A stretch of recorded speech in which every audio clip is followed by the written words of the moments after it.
Alright guys, well we've had a little bash. Well, should I say Ethan's had a pretty good bash there. As you may have seen, it landed on its roof more than its wheels, I think, but fair play. It's absolutely filthy now. That area over there, as you can see, was on the video, was very wet. And this is what we've got. ESC. It's not even warm. It has dislodged itself slightly.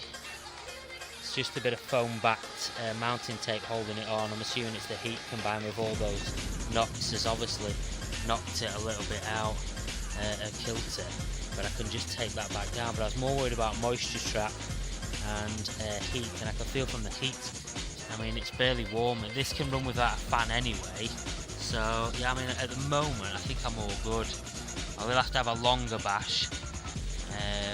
And I notice Ethan, he's quite cautious on the throttle because he's constantly trying to keep it in line because obviously of the terrain conditions and the wetness and stuff. And the gravel itself here it's so slippery.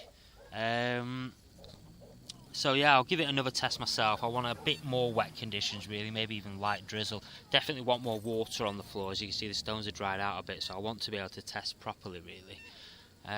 But as you can see, I mean, preliminary results are pretty good. Quite surprised actually. I expected it to be a bit of a fail, especially after Willie on MSUK said about the heat trap and stuff. I was concerned, but yeah, I'm quite happy at the moment, to be honest with you. For 10p and a little bit of work, I mean, you can't really go wrong. It's kept the ESC clean as a whistle, so I'm happy. Thanks for watching, guys.